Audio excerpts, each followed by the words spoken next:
संपूर्ण जीवन की सफलता जिस पर निर्भर है, उस कार्य में आप लग रहे हैं।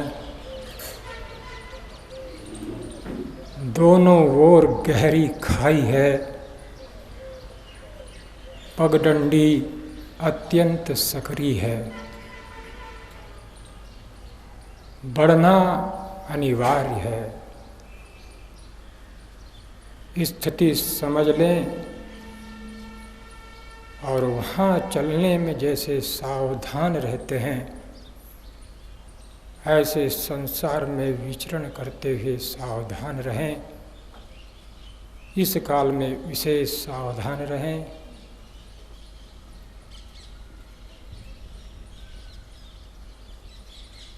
अब हम परमेश्वर के मुख्य नाम ओम का उच्चारण बताई विधि के साथ 3 बार करेंगे। धीरे धीरे प्राणों को भरना प्रारंभ करें।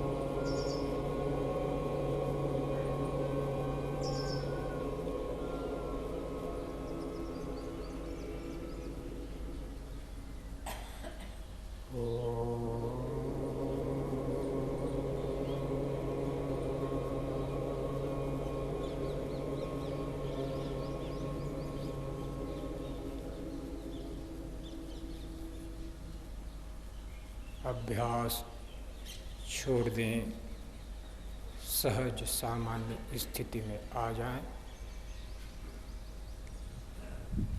सभी धर्मप्रिय आत्माओं के लिए मेरा सादर प्रणाम स्वीकार करें।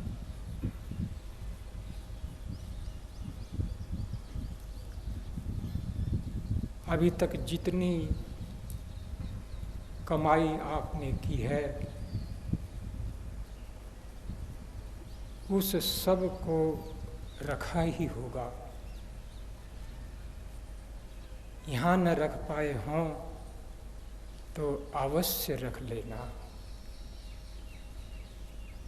खूब प्रयत्न से रखना, बड़ी संभाल कर रखना। रखना भर नहीं, उसको भीतर धारण कर लेना। और धारण करके बार बार उस पर विचार करना। क्या मैं जिस मार्ग पर चल रहा हूँ वो निष्कंटक है या कांटों से भरा है? यहाँ कहीं तृप्ति आ सकती है या नहीं आ सकती है? ऋषियों की बातों को अपना अनुभव बनाएं। उनकी बातें ठीक है ऐसा कहकर रह न जाएं।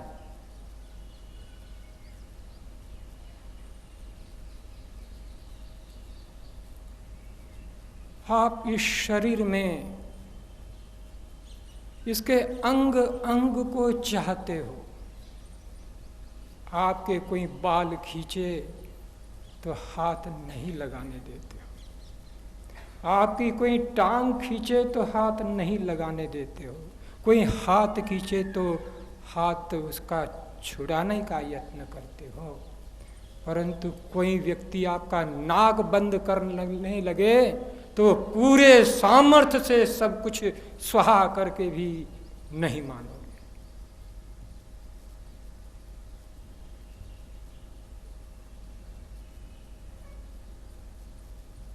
प्रभु का साक्षात्कार करना, अपने स्वरूप को जानना, ये उद्देश्य बनाना और प्राणवत उससे व्यवहार रखना, इस साधक का काम है।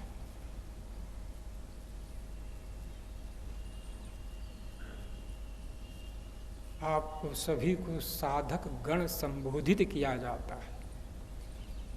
पद तो कोई भी आपको दे दे, उस पद पर बैठकर निर्वाह करना यदि न आया तो आप अपने लिए ही घातक हो जाएंगे।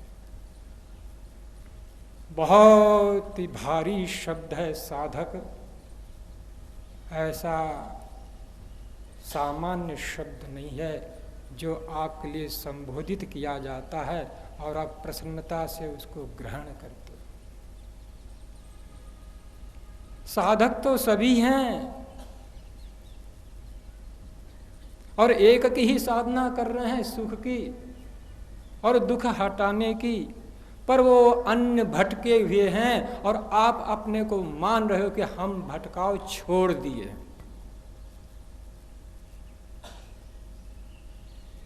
आप यही तो कहते रहते हो दूसरों से, और क्या कहते हो? हम जो जाने वो तुमको मालूम नहीं है, तुम भटक रहे हो, हमने भटकना छोड़ दिया, पर भीतर जाकर देख लेना छोड़ा कि बोल रहे हो।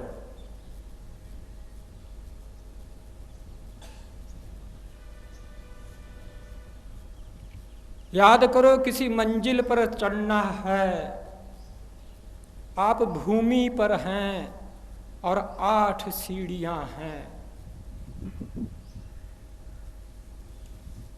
किसी कारण से वहां से उतर चुके और किसी के साथ जाकर भ्रमण पर लग गए, परंतु याद तो उसकी ही सताती है वहां का आनंद, वहां का सुख, वहां की दुख रहितता।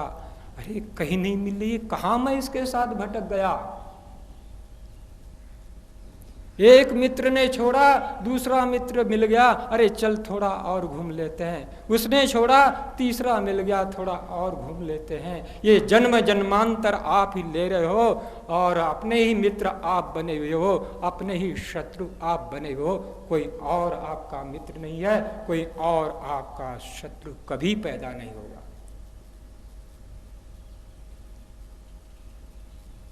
साधक नाम आ गया, आपकी साधना अब संसार के सुख के लिए कदापि नहीं रहेगी, याद रखना। और यदि संसार के सुख के लिए, ऐषणाओं की पूर्ति के लिए, चाहे वो तमोगुणी हो, चाहे वो रजोगुणी हो, चाहे सतोगुणी हो, यदि उनमें लगे हैं तो फिर भी आप भटकाव में हैं, याद रखना।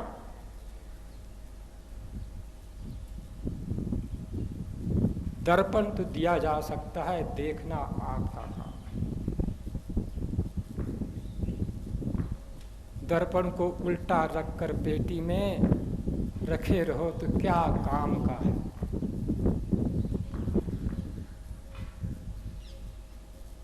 तो अभी तक के समस्त हमारे आपस में शोध का सार ये निकला,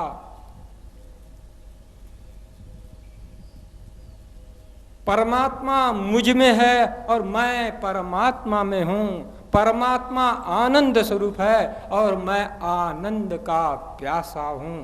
परमात्मा समस्त क्लेशों से रहित है और मैं क्लेशों से पीस रहा हूं। क्या कारण है? उसमें रहते हुए वो भाव नहीं आ रहे हैं, वो ज्ञान नहीं बन रहा। खूब खोज की है इतने दिनों, मिलकर की है, मैंने अकेले नहीं बताता गया, आपको साथ पूरा मिलाकर रखा हूं। आप अपने साथ बेईमान हो जाओ तो और कहां ईमानदारी आपके जीवन में आ सकती है। अरे सत्य पहले अपने साथ देखा जाता है, बाहर फिर बाद में देखा जाता है। उस सत्य को स्वीकार कराने के लिए देखा जाता है। ये रोज भटक रहा है, ये भी सत्य ले ले तो ऊपर आ जाए। दया का भाव, करुणा का भाव, रोष और क्रोध का भाव नहीं होता। अत्यंत प्रेम, अत्यंत करुणा, अत्यंत दयाद्रता जो सत्य को उपलब्ध होता है, उसकी ये पहचान होती है।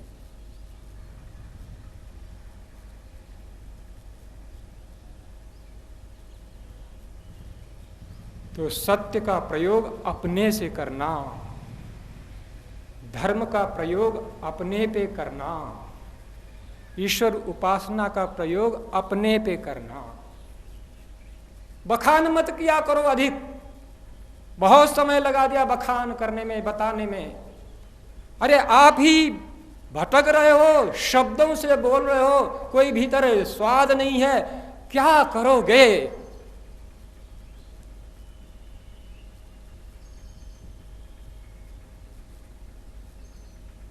तो पर्दा है उसके बीच, और उसको कहा अविद्या, अज्ञान, भ्रम, मिथ्या ज्ञान, असत्य, अधर्म, कह लो, ये सब एक ही से शब्द हैं।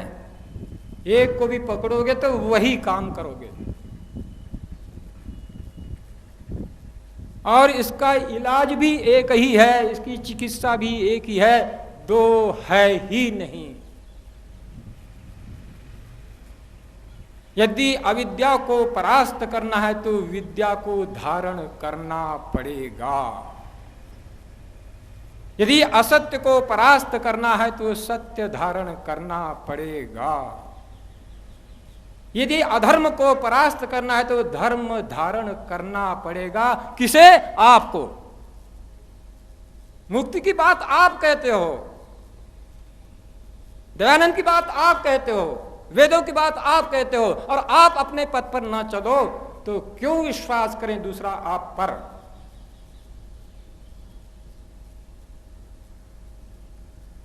ठीक है, गृहस्थ में है, हमारी मजबूरियां हैं, हम कमजोर हैं, गिर जाते हैं, कोई बात नहीं। कोई गिरता है तो ये विचार करता है अगली बार न गिरो। न गिरो ये मैं नहीं कहता, सामर्थ्य नहीं तो गिरोगे, कोई बात नहीं, 1000 बार गिरो, पर गिरकर ये न सोच लेना कि अब नहीं उठ सकता, हो गया हो गया, अब नहीं होने दो। और गृहस्थों के लिए यही निर्णय वानप्रस्थ होता है, अब नहीं गिरूंगा। वानप्रस्थ अनिवार्य है और ब्रह्मचर्य अनिवार्य है। गृहस्थ में विकल्प है, सन्यास में विकल्प है। सन्यास लेना ही है, ये अनिवार्य नहीं है। यदि आपकी योग्यता हो गई, घट गई, हो गया काम, बस कर लो। कर्मकांड अच्छी बात है, कर लो, परंपराओं को निभा लो, अच्छी बात है, पर उन परंपराओं और कर्मकांड से सन्यास घट जाएगा, ये मिथ्या ज्ञान है।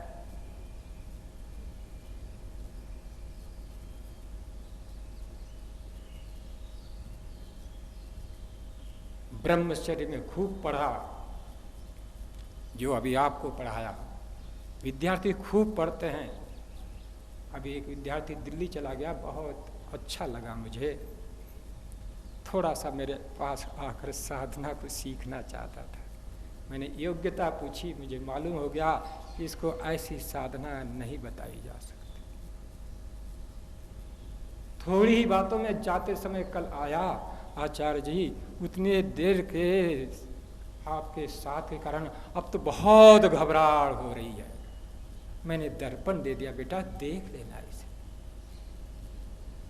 ईमानदार है, देखा है, घबरा गया है। हमने कहा दिल्ली में जाएंगे, मिल लेना थोड़ा।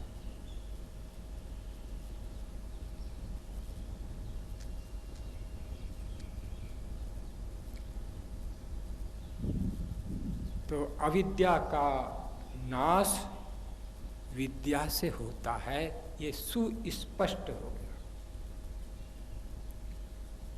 इधर आ जाओ, फिर से जो भटक रहे थे, भटकते भटकते कोई ऐसा अवसर आ गया, फिर उसी सीढ़ी के पास आकर खड़े हो गए और ऊपर मंजिल भी दिख गई। हाँ हाँ हाँ, यही सीढ़ी थी, मैं कहाँ की नीची सीढ़ियों पर जा रहा था। सीढ़ियां तो थी, पर मैं ये न देखा ये सीढ़ियां नीचे जा रही हैं कि ऊपर जा रही हैं। ये संसार के विषय भोग की सीढ़ियां है, सुख है, पर ये नीचे ले जाता है, गहराई में जाता है, और जैसे जैसे लेता है घबराहट अधिक होती जाती है। ऊपर दिख गया, एक काम हो गया, बहुत अच्छी बात है। सीढ़ियां मालूम हो गई, बहुत अच्छी बात है। लक्ष्य निर्धारण हो रहा, किस पर चढ़ना है? ये ऊपर जाने वाली सीढ़ियों पर, और कहां पहुंचना है? ऊपर मंजिल पर। अब इसको कहां तक दोहराते रहो? इतना भटकाव कर लिया यदि किसी ने, और ये अनुभव कर लिया कि मेरा भटकाव है, और उसको ये बता दिया कि ये ऐसा है, उसके पास ज्ञान बन जाएगा। अब उसको उसका स्मरण नहीं, अब सीढ़ी पर पैर रखने की ही स्मृति रहेगी, बाकी तो सब स्मरण में है, ज्ञान है।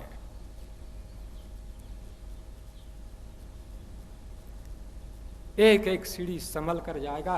किसी सीढ़ी पर यदि फूल बिछे होंगे तो वहां रुकेगा नहीं, और किसी पर सूल बिछे होंगे तो वहां से वापस नहीं लौटेगा, क्यों? अब निश्चय हो गया। इसलिए निधिध्यासन जो है बहुत महत्वपूर्ण है। इनको तो हमने उखाड़ कर फेंक दिया, न मनन करते न निधिध्यासन करते। शब्द ही शब्द रहते हैं, और उन्हीं शब्दों को चाहे बाहर किताब में पढ़ लो, चाहे वाणी से बोल लो, चाहे भीतर दोहरा लो, शब्दों का जितना लाभ है उतना है। चलो कम से कम इतना दोहराने के बाद सीढ़ी के पास तो खड़े हैं, नहीं चढ़ रहे, कोई बात नहीं। इतना ध्यान रखो, बहुत से लोग यहाँ ऐसे हैं जो आपका हाथ पकड़कर फिर कहेंगे चलो और थोड़ा घूम लो, क्या फर्क पड़ता है, अभी तो जवान हो। पर यदि विद्वान और धार्मिक है तो प्रभु की स्मृति रखते हुए और अपनी स्मृति रखते हुए भी क्या कहेगा? अश्वत्थे वो निषिद्धनम परणे वो वसतस्कृता। अरे बंधु, तू घूम ले, भले ही मैं जवान हूं, तू बूढ़ा है, तू घूम ले, तेरे को अवसर दिखता होगा, मुझे नहीं दिख रहा है। वो कहता है क्यों नहीं दिख रहा है? अरे भगवान मेरे कान में बार बार ये ध्वनि दे रहे हैं, हृदय में ये प्रेरणा दे रहे हैं। अरे तू जिस मंदिर में है, जिस निवास में है, उस निवास का क्या भरोसा है? अभी है और कल होगा या? इसके बिना भटकाव से बचा नहीं जा सकता। आपने सोच लिया ये जब बूढ़ा घूम रहा है तो मैं तो नौजवान घूम लूं, देखी तो ली बात, किसी दिन भी चढ़ जाऊंगा। अरे नहीं भाई, एक बार चढ़ ले, और चढ़ के फिर उतर करके इन भटके हुए लोगों को फिर राह लगा, ये तेरा काम है। और इस बार नहीं चढ़ पाया, नहीं उतर पाया, नहीं बता पाया, तो इसका क्या अफसोस है? 8 बार जन्म लेंगे, आखिरी जन्म में पहुंचेंगे, और फिर उतर के तभी कहेंगे जब देख लेंगे। साधक ऐसा भीतर हो जाता, नहीं अब नहीं।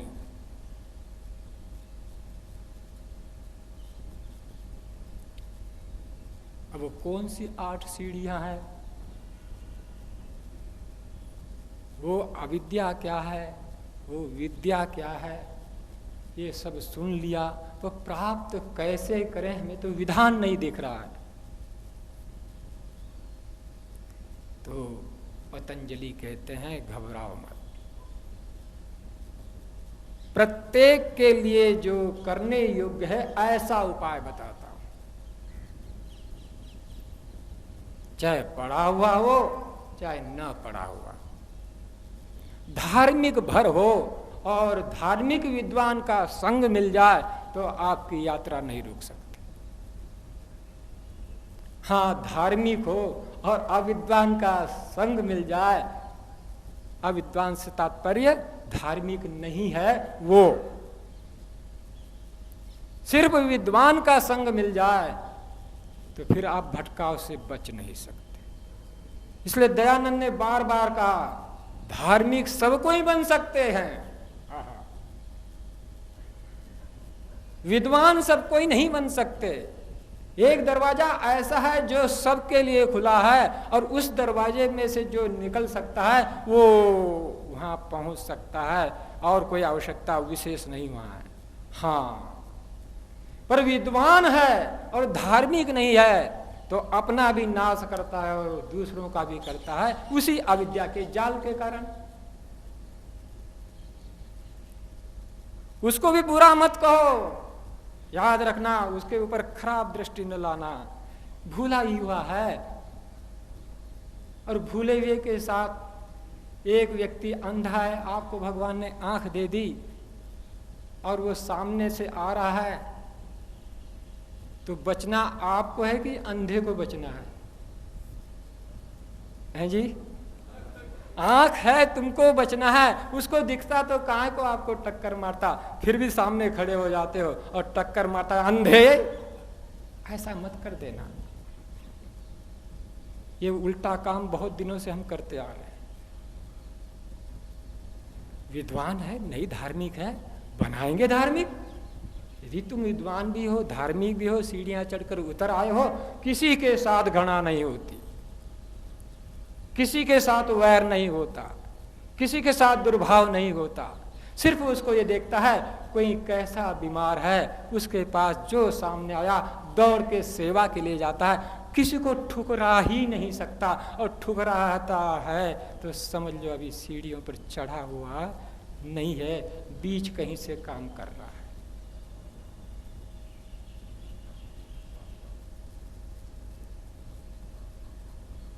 तो पतंजलि कहते हैं योगांगानुष्ठानाद अशुद्धिक्षये ज्ञान दीप्ते विवेक ख्याते। सबके लिए एक ही चिकित्सा। हमने जब प्रारंभ किया था उस समय सर्वतंत्र सिद्धांत एक निकला था।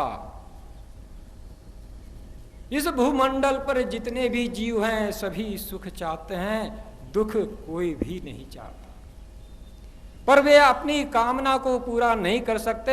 एक ये मनुष्य शरीर में जीव है जो अपनी कामना को पूरा कर सकता है। तो सभी मनुष्य समस्त दुखों से रहित होना चाहते हैं और पूर्ण आनंद को प्राप्त करना चाहते हैं। ये सर्वतंत्र सिद्धांत है, सार्वजनिक सिद्धांत है, सार्वभौमिक सिद्धांत है, सार्वकालिक सिद्धांत है। इसलिए दयानंद ने इसे धर्म कहा।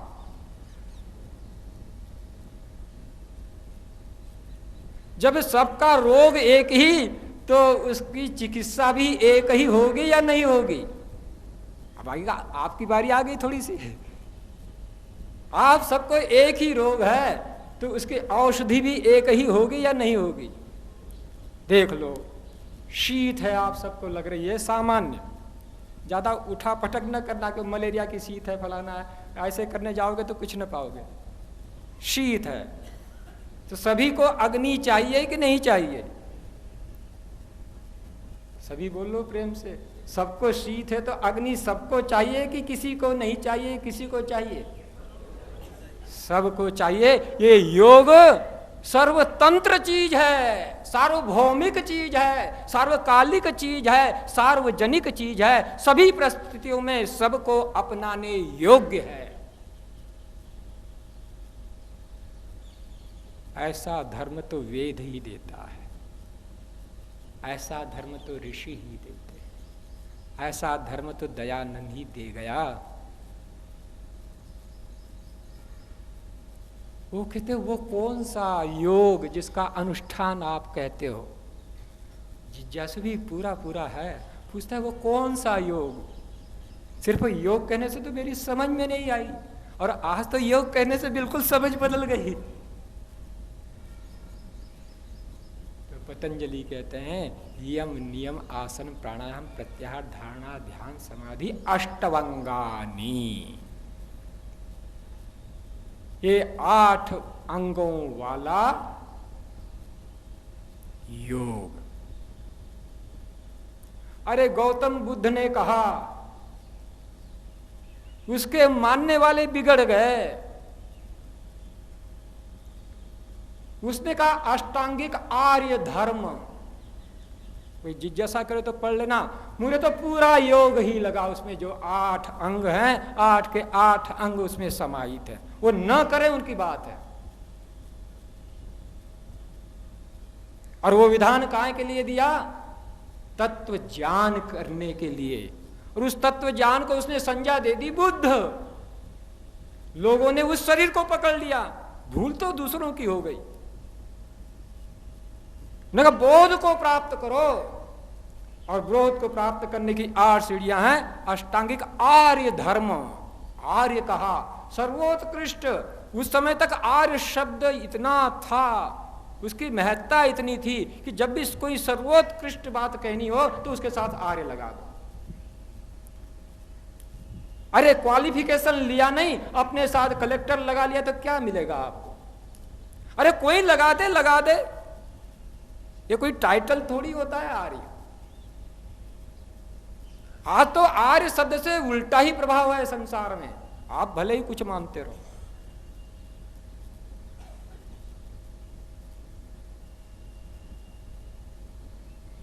और उसके 3 भाग बनाए बुद्ध ने। पतंजलि ने प्रारंभ में 2 भाग बनाए 8 अंगों के, और 1 अंग फिर बाद में कहा, और उसके लिए कहा कि ये भी सब बहिरंग है, उसके भी 3 अंग है। खोज करना पड़ी, गहरी करना पड़ी। किसी भी महापुरुष को ठुकराओ मत, उसने क्या किया उसको देखो। जहां उसकी पहुंच नहीं थी वहां से तुम बढ़ जाओ, और जहां तक पहुंच है, जहां तक ठीक है, उसको हां कहने में क्यों मना करते हो? तो 5 बहिरंग हैं। पहले 5 को बहिरंग कहा जाता है। यम, नियम, आसन, प्राणायाम, प्रत्याहार, ये योग के कौन से अंग हैं? हाँ, मेरे साथ हो, मैं थोड़ा पता कर लिया करता हूं, बहुत अच्छी बात है। ये अमिट कर लेना अपने ऊपर, बहुत परिश्रम करके उसकी कृपा से ये कार्य हुआ है।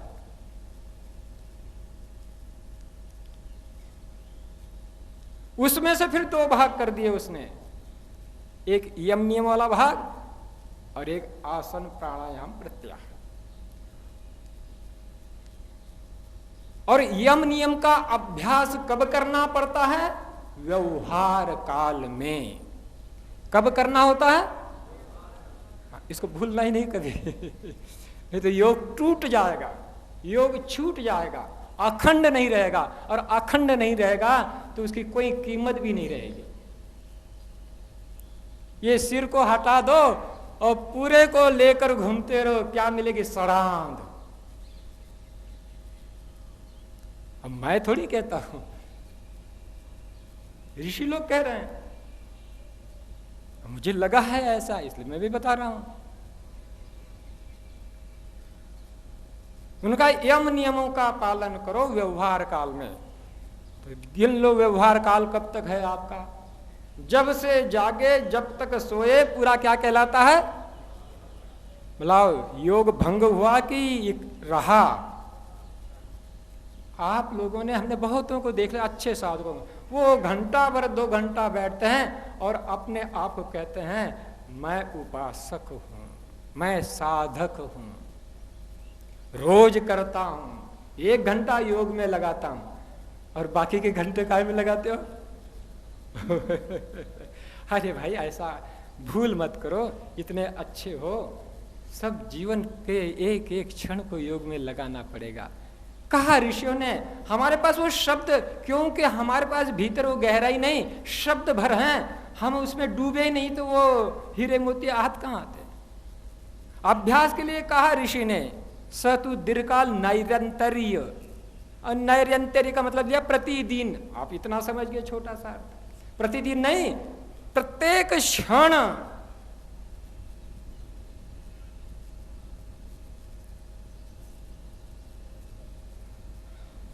तो योग छूटता नहीं, टूटता नहीं।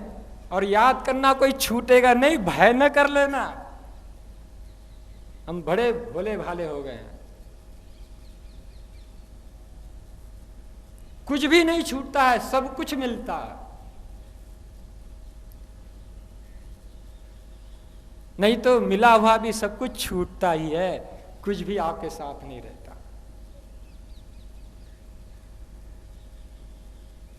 ये व्यवहार शुद्धि के लिए है 2 यम और नियम। इससे आपकी वाणी शुद्ध होती है, इससे आपके शरीर शुद्ध होता है, और इससे आपका वातावरण शुद्ध होता है। इन तीनों को शुद्ध किए बिना कोई काम नहीं बनता, और इसीलिए यम नियम का पालन किया जाता। आप यदि सत्यवादी हैं तो असत्यवादी आपके पास काय के लिए आएगा? उसको कोई माल मिलेगा आपके पास? इसलिए अपने आप वो आपसे दूर भागेंगे या आपको दूर भगा देंगे। अड़चन दे रहे हो तो घबराना नहीं, अड़चन दे तो वैर न बनाना, बुरा न मानना। आंखें ही तो नहीं है, क्या करें बेचारे, चुपचाप निकल जाना प्रेम से, और इस भाव से निकलना, हे भगवान मुझे सामर्थ्य दे, इसकी आंखें मैं खोल दूं, ये क्या कर रहा है इसे पता नहीं है। इतनी करुणा चाहिए दयानंद की, खूब प्रेम चाहिए, खूब सहानुभूति चाहिए, खूब शत्रु का मंगल चाहने की बुद्धि चाहिए। तो अभी इस काल में यही विराम करते हैं। खूब इकट्ठा करते जाओ, परमात्मा आप पर आनंद की वर्षा करें, आपके पुरुषार्थ को फलवान बनाए। अब एक बार ओम का उच्चारण करेंगे, 3 बार शांति कह के पाठ को विराम देंगे।